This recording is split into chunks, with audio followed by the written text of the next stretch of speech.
লামিয়া, লামিয়া, কি হইছে? এই তুমি কি আমার পকেট থেকে 5,000 টাকা নিছো?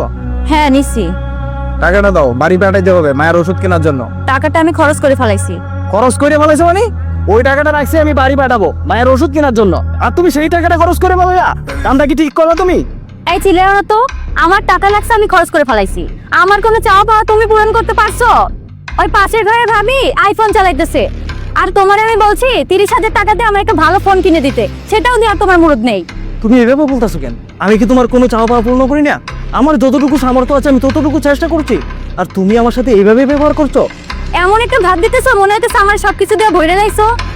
এর চাই ভালো ব্যবহার আমি তোমার সাথে করতে পারবো না। আচ্ছা ঠিক আছে, আমি অফিসে গেলাম।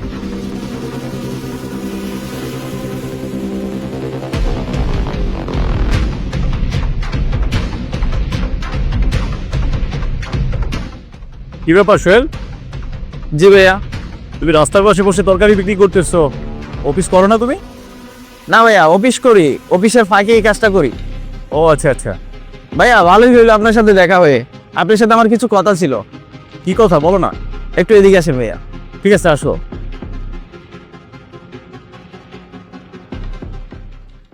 লামিয়া, জি ভাইয়া। তোদের সংসারে মাসে কত টাকা খরচ হয়?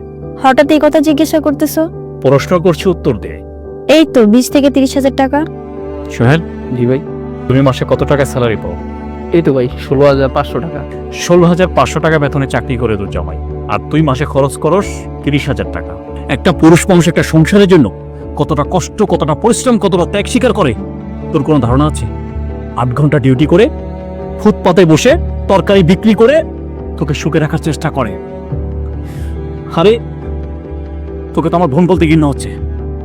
আমাদের বাবাকে আমাদের এই শিক্ষা দিয়েছিল, হ্যাঁ এই শিক্ষা দিয়েছিল আমাদেরকে। এই সংসারটা তোদের, এই সংসারের প্রত্যেকটা ভালো মন্দ তোরা দুজনে ভাগাভাগি করে নিবি। ভাইয়া আমার ভুল ছিল, আমি বুঝতে পেরেছি, আমায় ক্ষমা করে দাও। ক্ষমা আমার কাছে নয়, যার কাছে ভুল করেছিস তার কাছে ক্ষমা চা।